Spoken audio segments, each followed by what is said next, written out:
Bom, pessoal, sejam bem-vindos ao treinamento Enem. E nesse primeiro tutorial eu vou ensinar como tirar mais de 920 pontos na redação do Enem. Bom, primeiramente, como eu consegui aprender com os meus erros e evoluir a nota da redação. Eu comecei a fazer a prova do Enem em 2014 e eu só fazia as redações da escola, basicamente. Não corrigia muito e peguei aquele modelo que a gente aprende na escola, que é bem defasado, sem detalhes e com uma correção muito mal feita dos professores de escola pública. E eu consegui 640 pontos na minha primeira prova. No ano seguinte eu não fiz a prova e 2 anos depois, em 2016, eu fiz novamente. Obtive a nota de 780 pontos apenas com leitura. Eu não praticava, não tinha um modelo desenvolvido nessa época. Em 2017 também, consegui evoluir em 100 pontos a minha nota, tirando 880, mas eu não praticava. Eu fiz acho que 2 redações no ano só. Em 2019 eu montei um modelo, só que o modelo que eu montei foi totalmente autodidata. Eu não paguei um corretor, eu não procurei aprender como fazer um modelo baseado naquelas redações que tiram nota 1000, ou nota muito alta, como 960, 980. E isso me rendeu um modelo cheio de falhas, cheio de buracos, que me fez ter uma queda na minha nota, caiu para 820. Já em 2019 eu paguei um corretor e eu tive o cuidado de tirar todas as dúvidas com ele para montar um modelo que fosse mais otimizado e que me permitiu obter a nota de 960 no ano de 2020, e com essa redação eu consegui a aprovação no curso de Medicina da Universidade Federal de Pernambuco. Como eu montei o meu modelo? Qual a importância de ter um modelo pronto para a redação do Enem? Na prova do Enem você não vai ter tempo de montar o modelo do zero. Você vai precisar chegar com ele pronto e apenas utilizar o tema do texto base que o Enem vai te dar, da situação problema, e aí você vai estruturar o tema dentro do seu modelo, porque aí você vai utilizar o tempo da prova de forma mais otimizada. Onde eu obtive informações para criar o meu próprio modelo e estilo de escrita? Eu obtive informações para criar o meu próprio modelo lendo as redações, aquelas cartilhas de redações dos anos anteriores, da galera que tirava nota 1000, e foi assim que eu obtive bagagem e fui montando o meu próprio modelo. Eu também busquei adequar o meu jeito de escrever para aquele modelo e também por meio de leitura em livros. Tinha alguns livrinhos que vendiam na Saraiva, por exemplo, que mostravam como você ter autoria, como você escrever um texto nota 1000 na redação do Enem. Então esses livrinhos também me ajudaram. E qual a importância e a necessidade de ter alguém para te auxiliar nas correções e feedbacks, visando o aumento de sua nota nessa parte da prova? O que me fez passar dos 900 pontos e o que me fez atingir o 960 no Enem 2020 e o 1000 durante o meu treinamento foi justamente ter um corretor. Sem o corretor você não consegue enxergar os seus erros, o seu olho fica meio que viciado quando você está treinando, você não consegue enxergar os erros da sua redação e os seus vícios de linguagem. Então ter um corretor é muito importante, é de extrema importância caso você queira atingir uma nota alta. Vou falar rapidinho sobre as 5 competências da redação.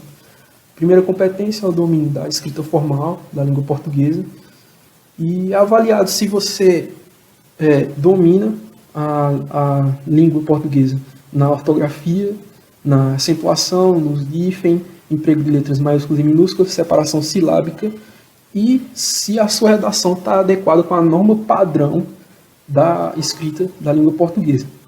Eles também levam em conta os erros de concordância, pontuação, paralelismo, emprego de pronomes e crases e regência verbal e nominal. A segunda competência se trata da compreensão do tema e não fugir daquilo que é proposto. Ou seja, você não está ali para tangenciar o tema ou para fugir dele ou para apenas,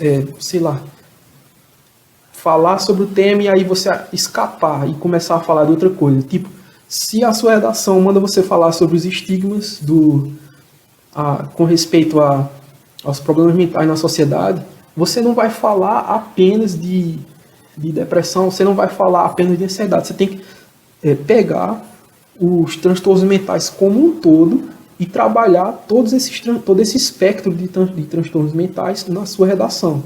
Senão você vai acabar perdendo ponto.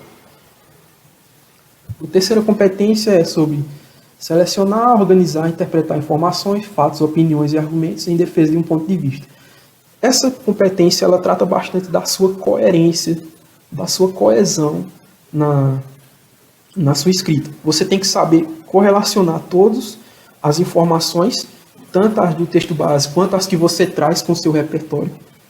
E isso é muito importante para que a sua nota ela seja alta, porque uma nota, para ela ser alta, ela tem que vir de uma redação que faça sentido, logicamente, para o corretor. Você não vai montar os seus argumentos todos aleatoriamente. Você tem que ter uma sequência em que você apresenta e em que você detalha todos os seus argumentos. Competência 4 é o conhecimento dos mecanismos linguísticos necessários para a construção da sua afirmação. Ela se trata de preposições, conjunções, advérbios, locuções adverbiais responsáveis pela coesão do texto, porque estabelecem uma inter-relação entre as orações, frases e parágrafos. São justamente aqueles conectivos e aquelas palavras-chave que a gente utiliza para abrir o parágrafo, para fechar o parágrafo, para correlacionar duas orações, duas sentenças, dois tópicos frasais ou até mais, para problematizar no fim de cada parágrafo e para deixar o seu texto totalmente conectado. Você não pode deixar um parágrafo desconexo do outro. E a quinta competência é elaborar uma proposta de intervenção detalhada, mantendo respeito aos direitos humanos. Aqui já é o que todo mundo sabe, a parte da proposta de intervenção, você tem que dar uma retomada no que você falou do texto, do tema. Você tem que fazer toda a parte de detalhamento para enfrentar o problema e para tentar amenizar as consequências desse tema e os malefícios que ele traz na sociedade. Mais para frente a gente vai falar disso. Bom, agora eu vou falar do brainstorming e a importância do bom repertório de ideias. O que é brainstorming? O brainstorming é aquela parte que você tem, do inglês, né, vem a tempestade de ideias, que é você vai ler o tema da redação e aí você vai juntar todas as ideias que vêm na sua cabeça e botar no papel. E alguns exemplos de repertório que você tem podem ser de livros, literatura, coisas que você leu durante a sua preparação ou durante a sua vida acadêmica, filmes, séries, podem ser conhecimentos de outras matérias, como as ciências, pode vir de conhecimentos históricos e geográficos que você obteve nos seus estudos, tanto para o Enem, para o vestibular, ou na escola, conhecimentos filosóficos e argumentos de autoridade, sociologia, filosofia, tudo, do direito também, tudo isso traz uma bagagem de autoria, que vai mostrar para o corretor que você sabe do que você está falando, que você é um cara que tem um conhecimento e um repertório sociocultural muito profundo. Pode vir da música, das artes, e, enfim, de qualquer aspecto de entretenimento ou de conhecimento literário, você consegue aplicar na redação do Enem. Basta você saber como fazer isso. Agora eu vou introduzir o conceito de ideia ou frase-chave. O conceito de ideia ou frase-chave vai ser um desses conhecimentos de repertório que você vai utilizar para abrir o seu texto. E com essa ideia ou frase-chave, você vai criar uma analogia. Por exemplo, se o tema do Enem 2020, ele tratava do estigma com relação aos transtornos mentais. No começo do texto, eu citei o poema Bluebird, do escritor Charles Bukowski, que o tema do poema se relacionava com o tema da redação. O tema do poema tratava da vida e do cotidiano de um homem muito triste e que estava batalhando com as suas emoções. E eu utilizei esse tema para fazer uma analogia com o tema da redação, e foi assim que eu abri o meu texto. Então, a frase-chave ou a ideia-chave ela é muito importante para que você consiga introduzir o corretor no seu texto e manter a atenção dele. É um jeito muito interessante você chamar a atenção do corretor. O conceito de tese. O conceito de tese no Enem vai ser justamente o seu posicionamento. O que é a sua opinião e o que é que você vai defender naquela redação. Tá? Então, basicamente, utilizando novamente a de 2020 como exemplo, você ia dizer que esses problemas, esse estigma relacionado aos transtornos mentais, eles afetam negativamente a sociedade e que nós temos que combater esse estigma, essa exclusão dessas pessoas, tá? Esse preconceito. Então, na parte 1, na introdução, já falando da estruturação do texto, você vai utilizar a frase-chave como uma analogia ou uma alusão que se encaixa no tema. Depois você vai incluir e contextualizar a frase-chave no tema, colocando outra frase para complementar, se for preciso. Já aí você já vai começar a argumentar e correlacionar a ideia-chave que você utilizou com a proposta do tema. Você vai apresentar problemas, causas do problema geral, direcionando a argumentação que será feita no desenvolvimento. E os tópicos acima, os tópicos 1, 2 e 3, constituem a sua tese, é o seu posicionamento, são os problemas que você elencou, os problemas que você busca resolver, tá? E é a sua visão sobre o tema sintetizada ali no primeiro parágrafo. Por fim, na introdução, a tese padrão do Enem, sua observação normalmente é bifurcada, ou seja, ela contém 2 motivos ou causas que dão vazão para que o problema exposto nos textos motivadores exista. Esses problemas serão retomados no desenvolvimento e tratados individualmente em cada parágrafo dele. No desenvolvimento, em cada parágrafo do desenvolvimento é preciso argumentar e explicar as causas do problema que foram citadas na introdução. Ou seja, se você citou como causa do problema a falta de abrangência do tema nas escolas, por exemplo, a escola não ensina que existem essas doenças mentais, esses transtornos, e também pela mídia. O outro motivo seria a mídia, por exemplo. A mídia romantiza isso como se isso fosse uma coisa legal e está na moda, ter problema mental. Então, cada parágrafo você vai tratar de um motivo desses, entendeu? De um fenômeno desses. E aí você vai utilizar em cada parágrafo frases, alusões históricas, científicas, literárias ou da cultura pop, leis, documentos, frases presentes em questões da prova. Isso é uma dica muito importante, que você pode, enquanto você está elaborando a sua redação, procurar na prova algum texto de alguma questão que tenha correlação com o tema da redação. E você vai utilizar todo esse repertório para embasar a sua argumentação, fazendo comparações, analogias, metáforas. Tudo isso enriquece seu texto e dá um certo ar de autoria, que é justamente o que os corretores do Enem querem. Eles não querem alguém que seja uma máquina de copiar e vomitar citações. Ele quer alguém que tenha repertório e que saiba ter autoria para correlacionar todas essas ideias e botar elas no texto de uma forma que faça sentido. Por último, é interessante procurar frases e autores nas provas de linguagens e humanas para usar na redação. Sempre alguma questão com elementos que se encaixem no tema da redação presentes na prova do Enem. Sempre que foi feita uma alusão histórica, expressões como desde os primórdios, séculos atrás, há muito tempo, etc., devem ser evitadas a todo custo. É preciso informar quando ou há quanto tempo ou desde quando. Informações que na maioria das vezes estarão presentes no material de apoio da proposta de redação, ou seja, seja específico.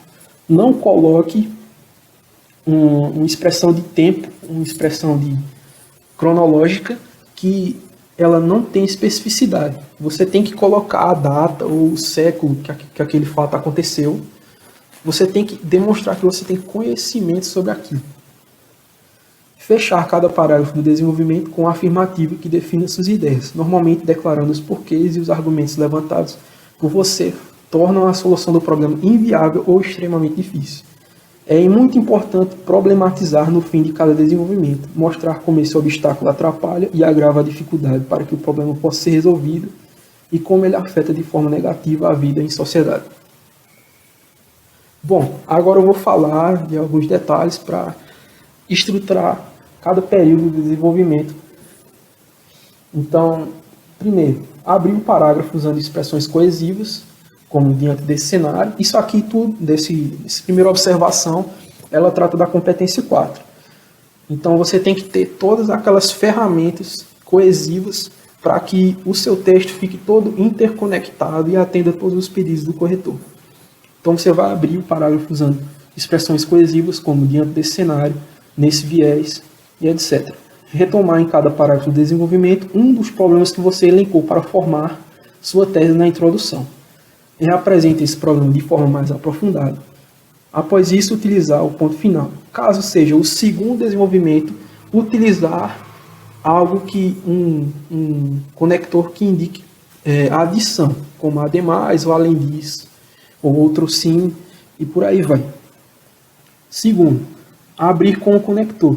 Dessa maneira, assim sendo, elaborar seu argumento, se utilizando de repertório sociocultural. Após expor seu pensamento formotural, utilize o segundo ponto final.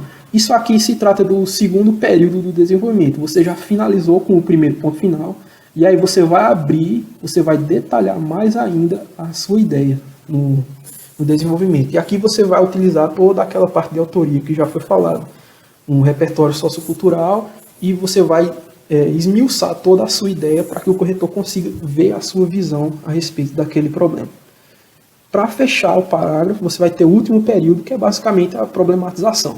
Você vai abrir com o conector, concluir o parágrafo problematizando aquela situação, mostrando para o corretor que a permanência do problema na sociedade pode seguir afetando-a negativamente e contribuir para dificultar a resolução da situação. Aqui, basicamente, você vai dar uma chorada, você vai dizer porque todas as coisas que você elencou dificultam a transposição desse problema na sociedade.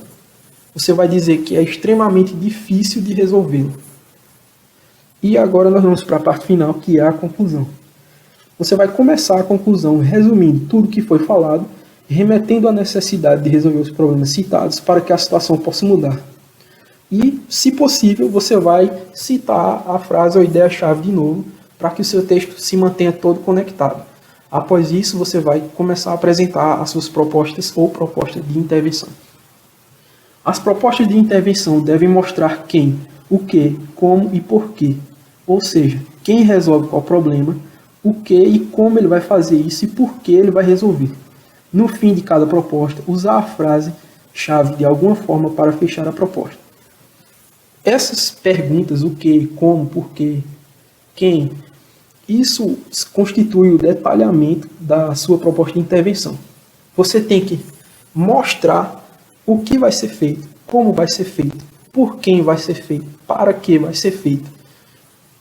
Se você não detalhar dessa forma, o corretor ele não vai te dar os 200 pontos na conclusão. Isso é extremamente importante. Por fim, é necessário escolher se o aluno vai criar 2 propostas de intervenção ou apenas uma. Caso opte pela implementação de 2 propostas, cada uma das propostas deve resolver um dos problemas apresentados na introdução, na tese, e explanados e detalhados no desenvolvimento. Por outro lado, caso opte por apenas uma proposta, esta deve abordar os 2 problemas previamente apresentados.